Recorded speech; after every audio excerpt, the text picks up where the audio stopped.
가끔 자동차를 타고 멀리 출타할 때 제 아내가 간단한 간식을 준비할 때가 있습니다. 얼마 전에는 조그만 오렌지 하나를 가지고 왔더라고요. 오렌지를 까서 먹는데 놀라운 사실은 그 작은 오렌지에서 나는 향기가 금방 차 안에 가득해지는 겁니다. 정말 좋은 향기가 순식간에 그 자동차 안에 가득해지는 것을 보면서 문득 그런 마음이 들었습니다. 그래, 이렇게 살아야지 라는 마음이 드는 겁니다. 작은 오렌지 하나가 차 안에 그 좋은 향기를 가득하게 하듯이 이렇게 살아야지 라는 마음이 들었어요. 그럼 때때로 작은 것이 위대하고 또 작은 것이 놀라운 영향력을 끼치는 그런 모습을 우리가 보지 않습니까? 여러분, 다니엘이 그런 삶을 살았습니다. 30일 동안 금지하는 금령이 내려졌습니다. 누구에게도 간구하면 안 됩니다. 다리오 왕 말고 그 어떤 신에게도, 그 어떤 사람에게도 간구하면 안 됩니다. 그러면 사자굴에 던져지는 그 무서운 금령이 내려졌습니다. 그러나 그럼에도 불구하고 다니엘은 전에 하던 대로 하나님을 예배합니다. 하루 3번 하나님께 기도합니다. 여러분, 다니엘에게 그런 마음이 있었던 것이지요. 나는 30일이 아니라 단 하루도 하나님 부인할 수 없어. 나는 30일이 아니라 단 하루도 하나님을 향한 예배, 하나님을 향한 기도 포기할 수 없어. 이 마음이 그에게 있었던 것이지요. 여러분, 이렇게 하면 되지 않습니까? 기도하되 마음으로만 기도하자고요. 사람 안 보는 데서 골방에 들어가서 기도하자고요. 그러면 다 문제되지 않습니다. 어려움도 겪지 않을 것이었습니다. 그러나 다니엘은 그것은 하나님 부정하는 것으로 본 거예요. 하나님을 세상에 무릎 꿇게 하는 것으로 본 겁니다. 그래서 자기는 단 하루도 하나님 부인할 수 없고 단 하루도 하나님을 향한 예배, 기도 포기할 수 없다고 전에 하던 대로 하나님께 예배하고 기도했다라는 것이죠. 여러분, 다니엘 한 사람의 예배, 다니엘 한 사람의 기도였지만, 그 작은 몸짓이었지만 그것은 엄청난 영향력을 가져오게 됩니다. 또 놀라운 결과를 가져오게 됩니다. 그것을 오늘 우리가 읽은 말씀 속에서 볼 수 있지 않습니까? 자, 다니엘을 제거하려고 음모를 꾸민 사람들이 다니엘이 드디어 자기들이 놓은 덫에 걸렸다라고 생각을 합니다. 전에 하던 대로 그가 예배하고 기도하는 겁니다. 그러니 쏜살같이 다리오 왕에게 쫓아갑니다. 그를 고발합니다.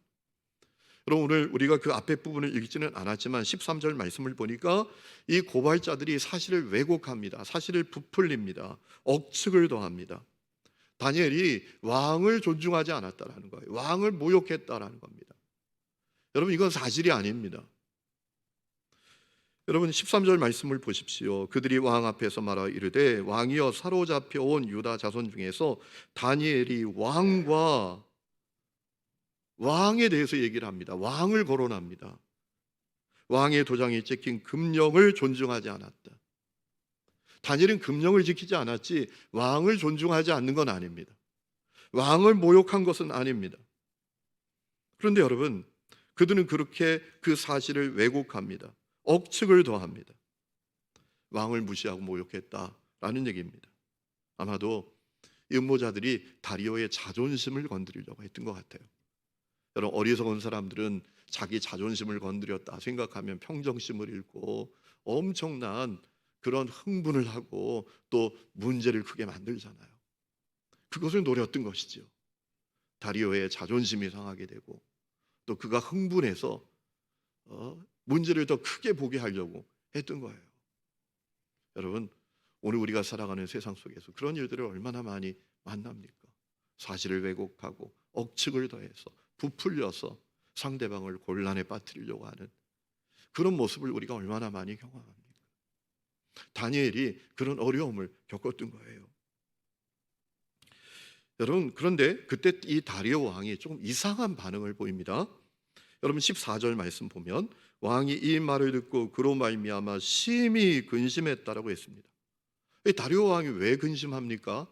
그저 금령을 어긴 사람이 있으면 금령을 어긴 대로 처리하면 그만입니다. 뭐 근심할 게 있습니까? 근심할 이유가 뭡니까? 법을 어겼으면 어긴 대로 처벌하면 되는 거 아니겠어요? 여러분, 다리오 왕이 근심했던 이유는 이런 거 아니겠습니까? 이 모든 일이 의도된 것이다라는 사실을 그가 알아챈 거예요. 이 모든 일이 계획된 것이다라는 사실을 그가 알아챘다라는 얘기예요.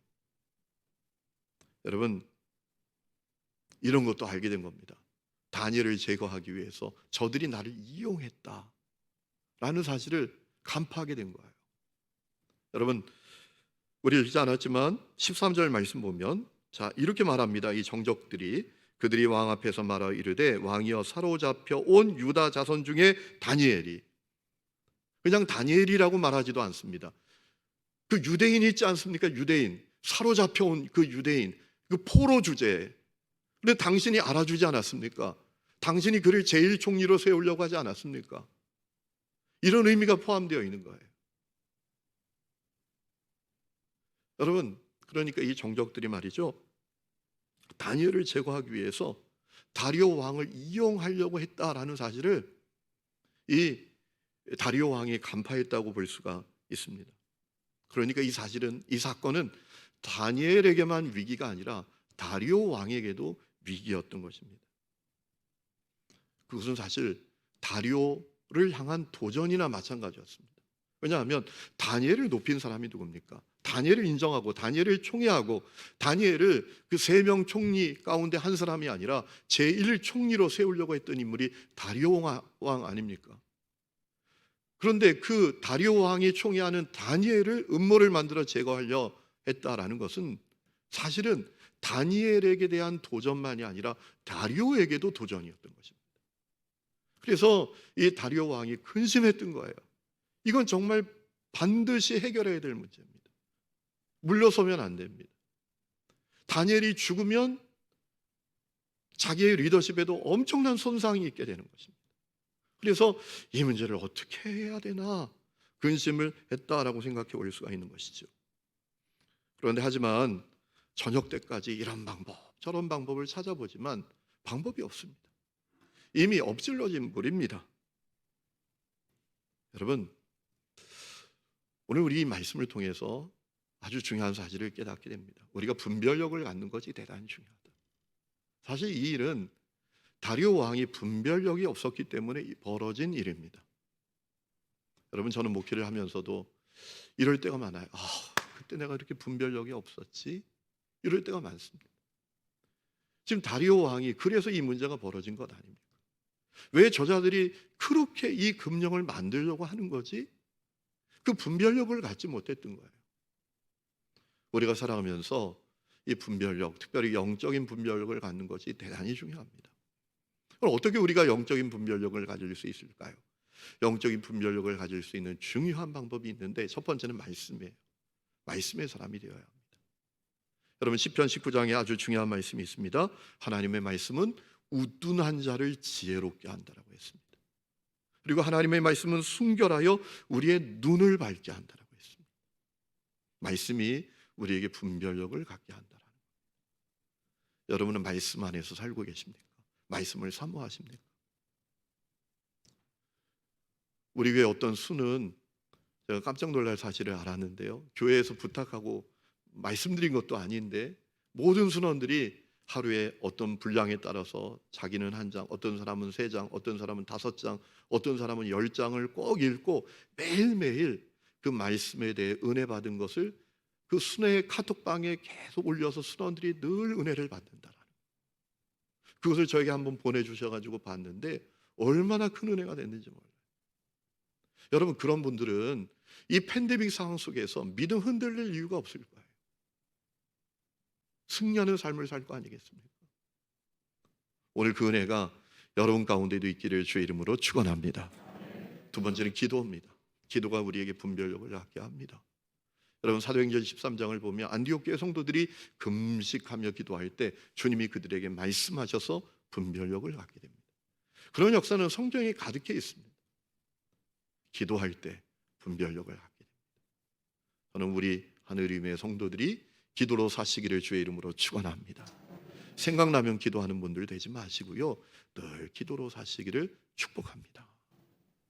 자, 이 다리오가 근심하면서 다니엘의 처형을 지체하자 이 고발자들이, 음모자들이 재차 이 고발을 하게 됩니다. 그래서 결국 다리오는 형을 집행하기에 이르게 되죠.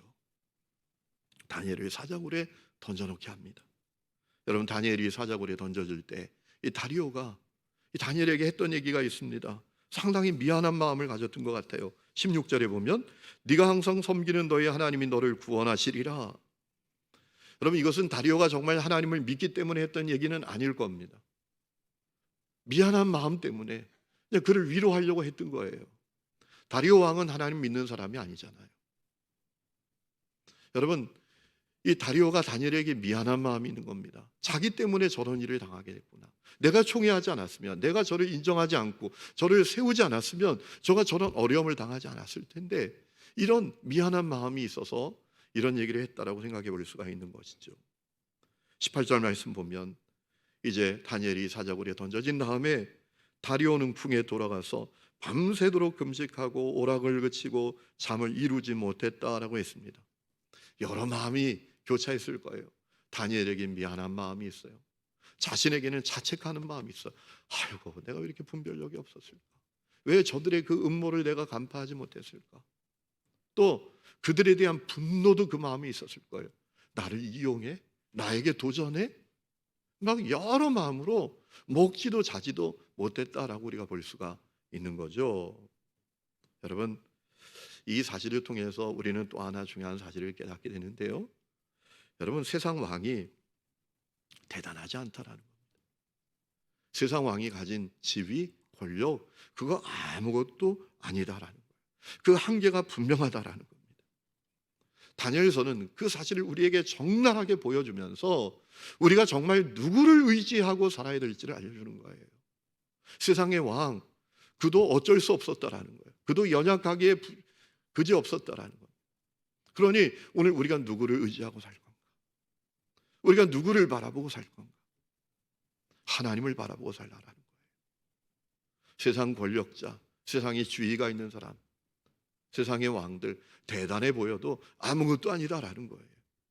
그들도 진퇴양난 그런 문제 가운데 빠져서 정말 어렵고 힘든 상황 가운데에서 어찌할 바 모르게 되는 것이 그 왕들의 모습이다라는 거예요. 그래서 우리가 해야 될 일은 오직 주님만 바라보고 주님께 희망을 두고 주님을 의지하고 살아야 된다라는 거예요.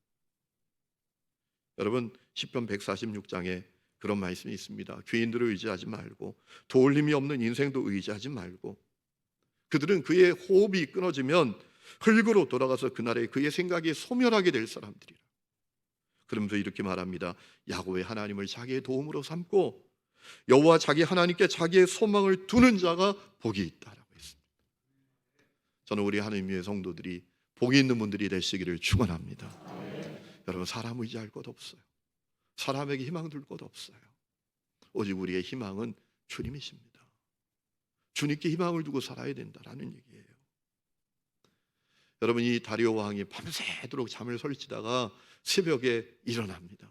그리고 사자굴에 달려갑니다. 아마 신락 같은 희망을 가졌겠죠.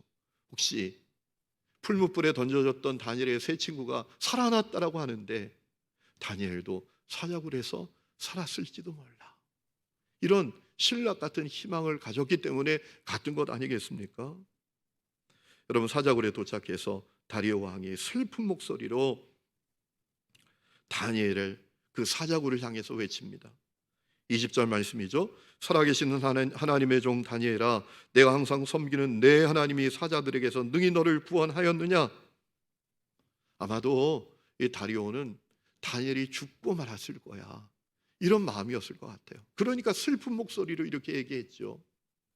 여러분, 그때 놀라운 것은요, 귀를 의심하는 소리가 그 사자굴 안에서 들려옵니다. 다니엘의 음성 소리였습니다. 21절입니다. 왕이여, 원하건대 왕은 만수무강하옵소서. 다니엘이 문안 인사하는 소리가 들립니다. 놀라운 음성이었습니다. 그리고 하나님께서 자기를 보호하셨고 자기의 무죄를 증명해 주셨다고 소리치는 다니엘의 음성이 들려옵니다. 22절입니다. 나의 하나님이 이미 그의 천사를 보내서 사자들이 입을 봉하셨으므로 사자들이 나를 상해하지 못하였사오니 이는 나의 무죄함이 그 앞에 명백한 이유며 또 왕이여 나는 왕에게도 해를 끼치지 아니하였나이다 하니라. 하나님이 나를 보호하셨어요. 나는 무죄합니다. 내가 무죄한 것을 하나님이 증명해 주셨습니다. 이 얘기를 하기에 이르는 거예요. 여러분, 다리오가 깜짝 놀라서 이 다니엘을 끌어올리게 됩니다. 사자굴에 던져졌던 다니엘이 그 몸에 조금도 상함 없이, 머리털 하나도 상함 없이 보존되어서 올라오게 되는 거예요.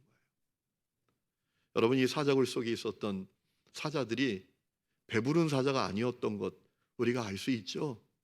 우리 읽지 않았지만 여러분 24절 말씀을 보면 다리오가 음모를 꾸민 사람들을, 그 정적들을 그 가족들과 함께 다 사자굴에 던져넣지 않습니까? 말씀을 보면 그들의 발이 땅에 닿기도 전에 뼈까지 다 으스러뜨리면서 삼켜버렸다라고 했어요. 여러분, 이 사자들이 배부른 사자들이 아니었습니다. 하나님께서 하신 일이었습니다. 여러분, 주목해야 될 것은 이 다니엘서는 어떻게 그와 같은 일이 일어났는지를 우리에게 덧붙여 알려주고 있다는 겁니다. 어떻게 이런 일이 일어났나? 그거 알려주고 있어요. 그거 주목해야 된다는 겁니다. 23절에 그 답이 있죠. 이는 그가 자기의 하나님을 믿음이었더라. 아멘. 다니엘이 하나님을 믿었기 때문이다. 다니엘이 철석같이 하나님을 신뢰했기 때문이다 라는 겁니다. 이것이 이 다니엘서가 우리에게 알려주고자 했던 것이다 라는 겁니다. 사랑하는 성도 여러분, 오늘 여러분 하나님 믿으십니까? 이거 대단히 중요한 문제잖아요.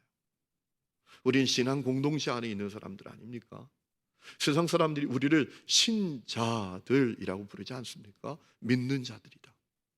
그렇다면 정말 우리 속에 하나님을 향한 믿음이 있나? 사랑하는 성도 여러분, 오늘 우리 인생이 사자굴 같아요. 우리 인생이 사자굴에 던져진 인생 같습니다. 오늘 우리가 살아가면서 수많은 사자들을 만납니다. 인생의 시련이라는 사자, 실패라는 사자, 고난이라는 사자, 때로는 참 생각지도 못했던 사고라는 사자 만나게 됩니다. 때로는 억측 같은 사자, 오해, 누명, 모함이라는 사자도 만나게 되고, 때로는 음모, 배신이라는 사자도 만나게 됩니다. 때로는 아무도 나를 도와줄 수 없는, 그저 내 인생이 끝장난 것 같은 그런 사자굴에 우리가 던져질 때도 있지 않습니까? 자, 그렇다면 어떻게 우리는 다니엘처럼 그 사자굴에서 생존할 수 있을까요? 그 사자들과의 영적 전쟁에서 승리할 수 있을까요? 우리가 그 사자들을 돌파할 수 있을까요? 우리 성경이, 이 말씀이 우리에게 답을 알려주고 있습니다. 그 해답은 바로 믿음이다라는 겁니다. 우리에게 믿음이 있어야 된다라는 겁니다. 우리에게 믿음이 필요하다라는 거예요. 하나님께서 하늘에서도 하나님, 땅에서도 하나님이시다라는 믿음. 하나님은 나의 목자가 되시고 나와 함께 하시고, 사망의 음침한 골짜기로 갈 때도 나와 함께 하시고, 그 지팡이와 막대기로 나를 안위하신다라고 하는 그 믿음. 하나님은 믿는 자에게 능치 못할 것이 없게 하신다라는 그 믿음. 하나님은 나를 가로막는 어떤 바위도, 어떤 장애물도 다 제거해 주시고 나를 구원해 주신다라고 하는 그 믿음. 여러분, 그 믿음이 우리에게 필요합니다. 때로는 다 끝난 것 같아요. 내 인생이 완전히 바닥을 치고 아무런 희망도 없는 것 같아요. 그러나 그 상황 속에서도 하나님은 합력하여 선을 이루신다라는 그 믿음, 그 믿음이 우리에게 필요하지 않습니까? 그런데 안타깝게도 말이죠, 우리 속담이 그런 속담이 있죠. 홍수에 마실 물 없다고. 안타깝게도 믿음의 공동체 안에서 참 믿음을 찾아보기 어렵습니다. 믿음의 공동체 안에서 진실한 믿음을 찾아보기 어렵다라는 거예요. 여러분, 많은 성도들이 가진 착각이 있습니다. 구원은 오직 믿음으로 받지만 그 이후의 삶은 나의 최선과 나의 성실에 달렸다라고 생각하는 거예요. 많은 성도들이 이신칭이 오직 믿음으로 의롭게 되고 믿음으로 구원받는다라는 그 사실에 환호합니다. 기뻐합니다. 감사합니다. 그러나 그 이후의 삶은 나의 최선과 나의 성실에 달려있다, 이렇게 생각을 하는 거예요. 물론 우리가 살아가면서 열심히 사는 것 대단히 중요합니다. 우리 그리스도인들은 최선을 다해서 살아야 합니다. 근면하게 살아야 합니다. 여러분, 데살로니가후서 3장 6절을 보면 바울이 데살로니가 교회 성도들에게 그런 얘기를 합니다. 뭐라고 했는가 하면, 형제들아, 우리 주 예수 그리스도의 이름으로 너희를 명하노니 게으르게 행하는 모든 형제들에게서 떠나라라고 했어요. 게으르게 사는 사람들, 그들하고 상종도 하지 마, 이럴 정도입니다. 그리고 이어서 뭐라고 말하는가 하면 자기는 무질서하게 행하지 않았다라는 겁니다. 누구에게서든지 음식을 값없이 먹지 않았고 오직 수고하고 애써서 주야로 밤낮으로 일하면서 아무에게도 폐를 끼치지 않았다라는 거예요. 바울은 열심히 최선을 다해서 살았다라는 거예요. 오늘 우리도 그렇게 살아야죠. 그리스도인들은 우리의 삶의 자리에서 누구보다도 열심히, 누구보다도 최선을 다해서 살아야 합니다. 그런데 여러분, 우리의 삶을 결정짓는 것은 열심과 최선이 아닙니다. 우리의 삶을 결정짓는 것은 믿음이란 말입니다. 믿음은 우리가 신앙생활을 출발할 때만 필요한 게 아니에요. 예수님을 영접할 때만 믿음이 필요한 게 아니에요. 우리 신앙의 순례 내내 이 믿음이 필요합니다. 믿음이 우리 인생을 결정짓습니다. 여러분, 우리가 살아가면서 믿음 없이 뭘 할 수 있습니까? 우리가 주님 안에 거하고 주님과 동행하는 거, 이건 믿음 없이 할 수 있습니까? 우리가 은혜의 보좌 앞에 나아가 담대히 기도하는 것, 기도로 사는 것, 이거 믿음 없이 할 수 있습니까?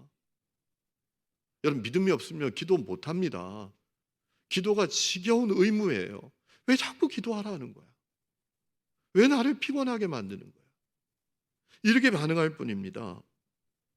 그뿐만인가요? 어려운 문제 가운데에서 평안을 누리는 것, 그거 믿음 없이 가능합니까?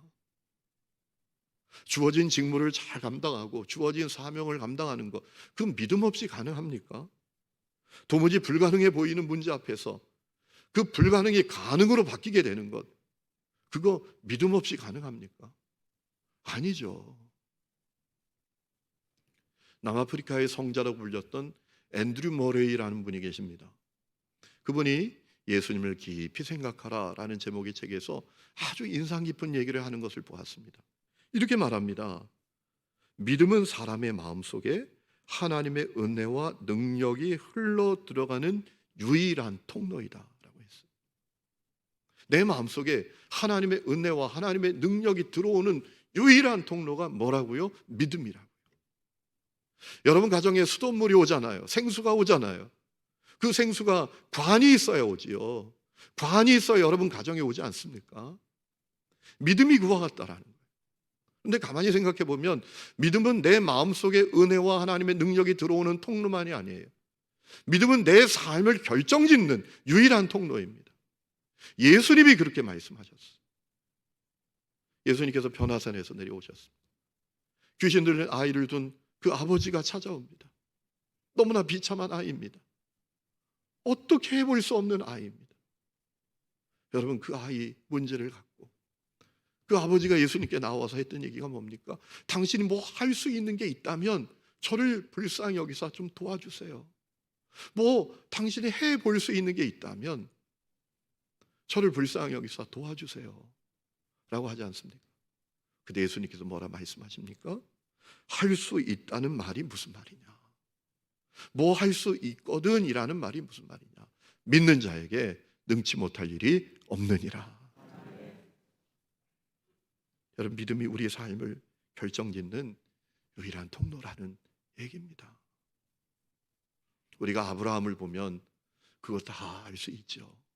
지난주 금요일 성령 집회 때 아브라함에 대한 말씀을 좀 드렸잖아요. 어느 날 하나님께서 아브라함에게 찾아오셨어요. 그에게 놀라운 약속을 하십니다. 내가 너 큰 민족 만들어 줄게. 너에게 복을 줄게. 너로 말미암아 땅의 모든 족속이 복을 받게 해줄게. 너 나만 믿고 한번 살아봐 라고 말씀하시잖아요. 여러분, 놀랍게도 아브라함이 아멘 하고 주님 따라 나섰습니다. 그래서 가나안 땅까지 갔습니다. 그런데 웬걸 그 하나님의 축복의 약속은 실현되지 않는 것 같아요. 오히려 기근을 만나고 먹을 게 없어서 국제 난민 신세가 되어서 이집트까지 내려갑니다. 그러나 하나님이 그를 돌보사 베델로 많은 것을 가지고 올라오게 됐지요. 근데 와서 또 문제가 생깁니다. 롯이 함께 했습니다. 롯도 소유가 많습니다. 이 베델 땅은 롯과 아브라함의 모든 소유를 함께 누리기에 턱없이 부족해요. 그러니까 자꾸 싸우는 거예요. 아브라함의 목동들, 조카 롯의 목동들이 자꾸 싸웁니다. 어느 날 아브라함이 큰 결단을 내립니다. 롯에게 말합니다. 네가 먼저 좋은 땅 택해라. 네가 우하면 나는 좌하고 너가 좌하면 내가 우할게. 우리가 한 가족인데 이건 아니잖아. 여러분, 놀라운 결단이죠. 가축을 먹이는 문제는 여러분 이건 실제적인 문제입니다. 생존이 걸린 문제입니다. 여러분 그 상황에서 이런 결단을 할 수 있었다는 거 대단한 겁니다. 왜 그런 결단을 한 겁니까? 아브라함이 하나님 믿은 거예요. 내 인생은 땅에 달려 있는 게 아니야. 내 인생은 하나님께 달려 있는 거야. 좋은 땅이 내 인생을 책임져 주는 게 아니라 하나님이 내 인생을 책임져 주시는 거예요. 이 믿음이 아브라함에게 있었던 것이죠. 여러분 롯은 보이는 것만 바라보는 인물이었어요. 소아의 땅, 소돔과 고모라 땅, 물이 많아 보여요. 애굽 땅처럼 기름져 보여요. 보이는 것밖에 바라보지 못해요. 그 땅이 얼마나 저주받는 땅, 하나님의 심판받는 땅이 될지 그는 꿈에도 바라보지 못하는 거예요. 그래서 그 땅으로 떠납니다. 아브라함은 막막했던 것 같아요. 야, 이제 현실이네. 현실이 자기 앞에 있는 거예요. 그 많은 가축을 어디서 먹이나. 그때 하나님께서 아브라함에게 찾아오십니다. 그를 부를 때 하셨던 약속을 반복하십니다. 너 큰 민족 만들어 줄게. 보이는 땅을 너와 너 자손에게 줄게. 여러분 사실 아브라함이 이 말씀을 다시 믿기가 쉽지는 않습니다. 아니 그 약속 믿고 따랐는데 말이죠. 지금 만났잖아요. 국제 난민이 됐잖아요. 그 약속 믿고 따른 지가 언젠데 아니 큰 민족은 고사하고 자식 하나 없잖아요. 여러분 그런데 놀라운 사실은 그럼에도 아브라함은 끈질기게 하나님을 믿어요. 그가 이 베델 땅 그 한참 아래에 있는 헤브론 땅으로 갑니다. 헤브론 마므레라는 지역으로 갑니다. 산지입니다. 척박한 땅입니다. 그런데 거기로 갑니다. 여러분 왜 갔는지 그 땅의 이름으로 우리가 생각해 볼 수가 있어요. 헤브론이라는 땅은 교제, 연합이라는 의미를 갖고 있고요. 마므레라는 의미는 강함이라는 의미를 갖고 있어요. 헤브론 마므레는 하나님과 강한 연합을 하고 하나님과 강한 교제를 하고 하나님께 더 가까이 갈 수 있는 땅이었어요. 여러분 아브라함이 그 땅으로 가서 마므레 숲을 해서 제단을 쌓았다라고 했잖아요. 하나님이 예배했다라는 거예요. 아브라함 큰 절기에 하나님을 믿어요. 여러분 헤브론 마므레에서 아브라함이 보낸 시간이 얼마나 될까요? 20년은 좋게 넘어요. 창세기 18장에 보면 아브라함이 헤브론 마므레 땅에 있을 때 새 천사가 찾아와요. 우리 약속을 합니다. 내년 이맘때 너 아내 사라가 자녀를 낳을 거다. 천하 만민이 너를 통해서 복을 얻는 약속이 이루어질 거다. 놀라운 사실은 여러분 그 말씀대로 1년 후에 사라가 아이를 낳아요. 그래서 아브라함을 통해서 수많은 사람들이 복을 받게 돼요. 우리가 그 증인들이잖아요. 우리가 그 열매들이잖아요. 아브라함의 후손으로 오시는 예수님을 통해서 우리가 다 구원받는 복을 누리게 되었잖아요. 아멘이십니까? 여러분 아브라함이 증인이에요. 믿음이 우리의 인생을 결정짓는다 라는 증인이에요. 그러므로 우리에게 믿음 분명해야 합니다. 언제나 내 속엔 믿음이 머물러 있어야 합니다. 우리가 주님의 자녀입니다. 하나님은 우리가 아빠 아버지라고 부를 수 있는 나의 아버지 되십니다. 그분과 우리와의 관계 가운데 가장 필요한 게 뭘까요? 믿는 거죠. 믿는 거죠. 그 믿음이 나에게 현재 진행형으로 머물러 있는 것이죠. 여러분, 다니엘은 그런 인물이었어요. 그래서 이 다니엘의 믿음을 통해서 놀라운 역사가 일어납니다. 오늘 우리가 읽지 않았지만 여러분, 오늘 26절 말씀을 보니까 이 다리오가 페르시아 국민들에게 선포를 합니다. 이 백성들은 다 하나님을 경외하라고. 그리고 이방 왕의 입술에서 어떤 고백이 나오는가 하면 하나님은 살아계시다, 하나님은 영원하시다, 하나님은 그 권세가 무궁하시다 라고 이 다리오가 선포하게 되는 거예요. 놀라운 영향력의 역사가 일어났던 것이죠. 그리고 놀라운 역사가 일어났어요. 사자굴에 던져졌는데 머리털 하나도 상함당하지 않는 놀라운 역사가 일어났어요. 여러분, 오늘 우리가 이 믿음을 가져야 합니다. 이 믿음이 사자굴 같은 인생 속에서 우리가 승리하는 삶을 살 수 있는 유일한 통로입니다.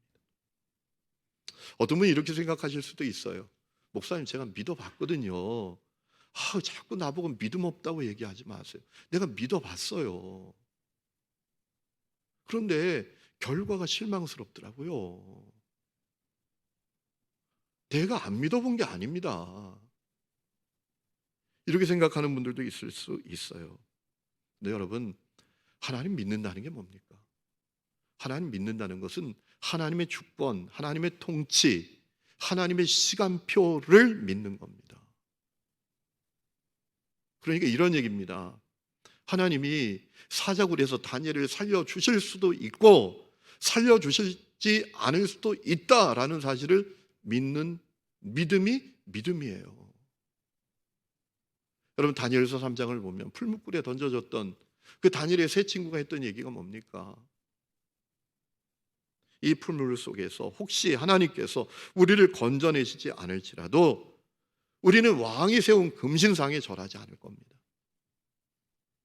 그들은 하나님의 주권, 하나님의 통치를 믿는 믿음을 가졌잖아요. 여러분, 우리가 하나님 믿는다는 것은 하나님을 내 마음대로 조종한다라는 것을 의미하는 게 아닙니다. 하나님의 주권, 하나님의 통치, 하나님의 시간표를 믿는 것이 믿음이에요. 여러분, 어떤 고난은 하나님께서 이루시는 영광스러운 도구가 되지 않습니까? 어떤 고난과 어떤 어려움은 하나님의 뜻을 이루는 놀라운 도구가 되지 않습니까? 우리가 그 일들을 우리 삶 속에서 얼마나 많이 봅니까? 한국교회를 이끌어가는 목사님 가운데 이찬수 목사님이 계시죠. 제가 참 존경하는 그런 목사님이신데 이분이 요즘 하시는 일이 있어요. 그 교회가 출석 교인이 몇만 명 되는 교회 아닙니까? 그런데 참 겸손하고 말씀도 잘 전하시는 훌륭한 목사님이신데 이분이 요즘 하는 일이 뭐냐 하면 1만 성도 파송 운동을 하고 있어요. 그래서 본인의 교회를 교인 500명씩 30교회로 만드는 거예요. 그 교회에서 15명 목사님을 뽑고 밖에서 지원받아서 15명 목사님을 뽑아가지고 500명 교회를 서울과 경기 지역에 300개를 만드는 거예요.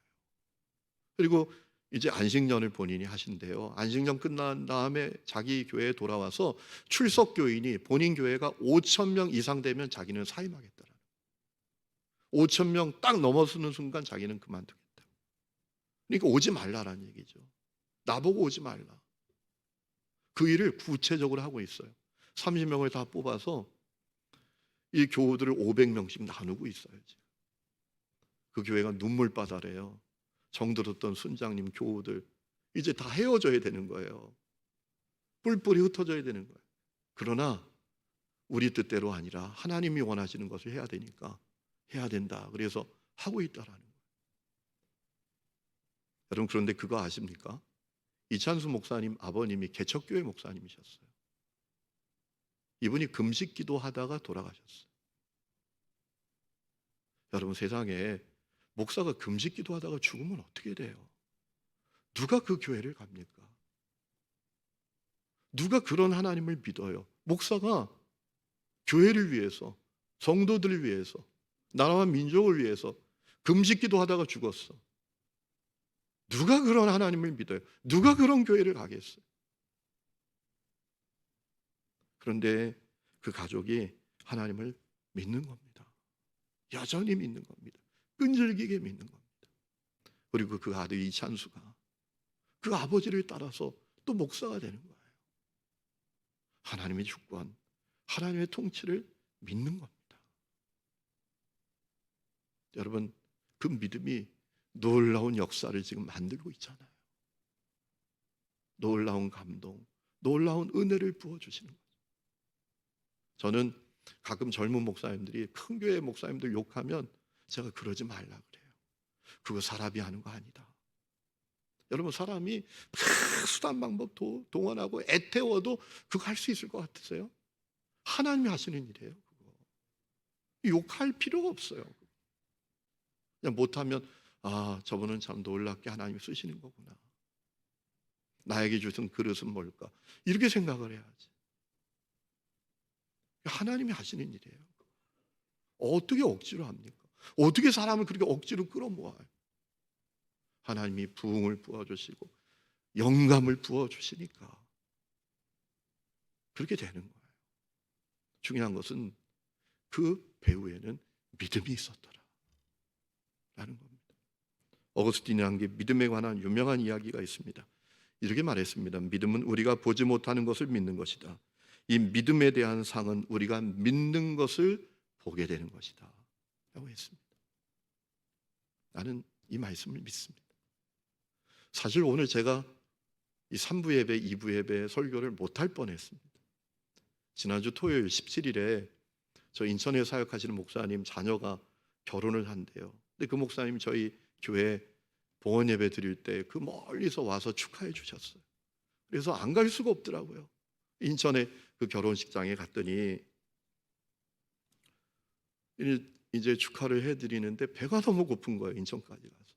근데 밥을 먹으면 안 되는데 그냥 주는 선물 받아와야 되는데 선물 받아 가실래요? 밥 드시고 가실까요? 근데 이게 배가 고파가지고 저도 모르게 밥 먹고 갈게요. 그래서 제 아내하고 식권을 2장 받아가지고 그 아래 피로 현장으로 내려갔죠. 아우, 사람들이 얼마나 많은지. 아유, 괜히 내려왔네. 그런데 또 내려온 걸 어떻게 해요? 식권도 다 냈는데. 그래서 밥을 잘 먹고 왔죠.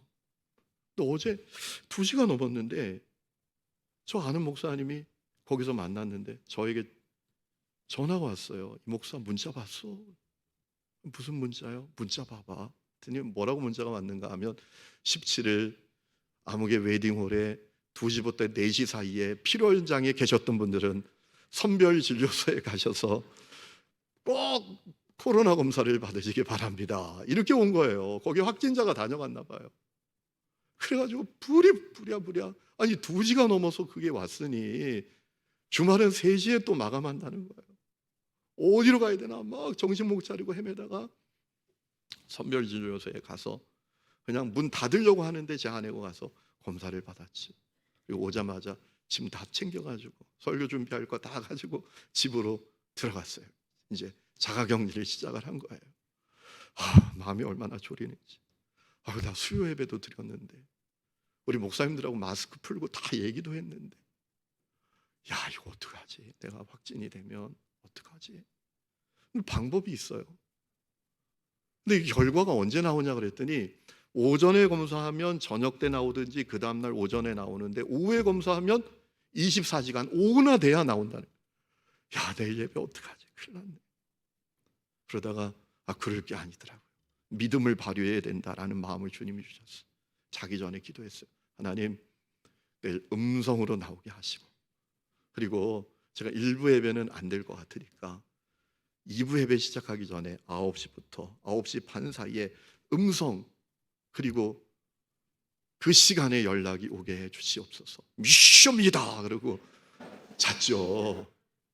그리고 아침에 딱 일어나서 이제 준비를 하는데 이제 믿음으로 준비를 했어요. 일찍 다 씻고 옷 준비 다 하고 그냥 9시하고 9시 반 사이 연락만 와봐라. 내가 이제 뛰쳐나오리라 그랬는데 9시 5분 딱 되니까 카톡이 카톡하고 와요. 바라보니까 귀하는 음성입니다. 이렇게 왔더라고요. 그래서 제가 예배를 인도할 수 있었어요. 여러분, 믿음이 사자굴 같은 인생에서 하나님의 은혜, 하나님의 능력이 들어오는 통로요. 우리 인생을 결정짓는 유일한 통로입니다. 이 어려운 때 믿음 다시 다잡으십시오. 믿음 붙드십시오. 그래서 사자굴 같은 이 땅에서 승리하는 성도들 될 수 있기를 주의 이름으로 축원합니다. 우리 이 시간에 찬양 부르고 기도하는 시간을 갖겠습니다. 믿음으로 나아가네. 찬양합시다.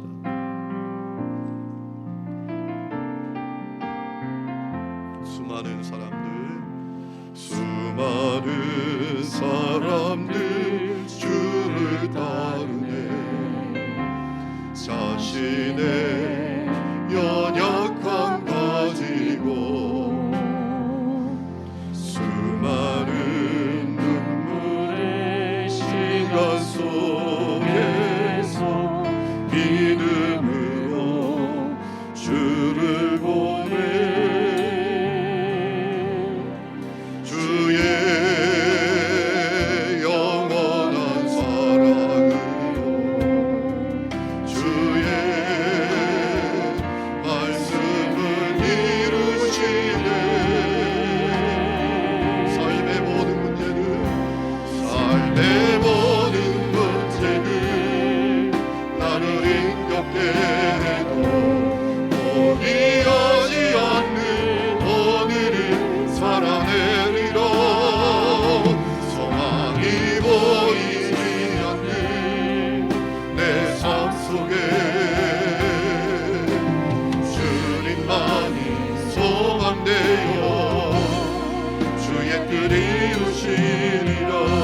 수많은 사람들 다 함께 일어나서 찬양합시다. 사람들 주를 따르네. 자신의 연약함 가지고 수많은 눈물의 시간 속에서 믿음으로 주를 보내.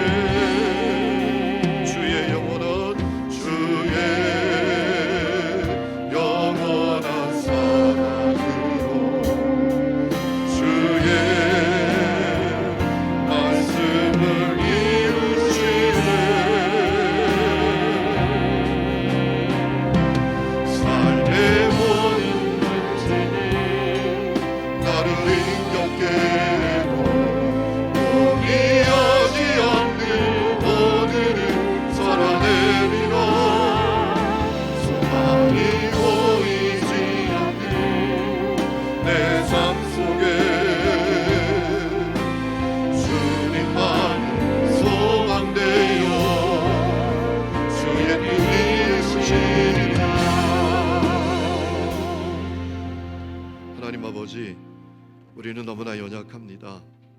우리는 너무나 힘이 없습니다. 우리가 그러나 그럼에도 불구하고 포기하지 않는 이유는 주님께서 우리에게 믿음을 주셨기 때문입니다. 주여, 우리가 믿음을 다시 분명하게 붙들게 하여 주시옵소서. 사자굴 같은 인생을 살아갑니다. 수많은 인생의 사자들이 우리에게 달려 들어옵니다. 주여, 우리가 믿음을 가지고 이기게 하여 주시옵소서. 다니엘에게 주셨던 그 현재 진행형 믿음, 오늘 우리 속에도 있게 하여 주셔서 믿음으로 말미암아 넉넉히 승리케 하여 주시옵소서. 이제는 우리 주 예수 그리스도의 은혜와 하나님 아버지의 놀라운 사랑과 성령의 내주 동행하심이 예배하는 모든 성도들과 어려운 사정 때문에 가정에서 예배하는 하늘리음의 모든 가족들 위해 지금부터 영원토록 함께 계시기를 간절히 축원하옵나이다. 아멘.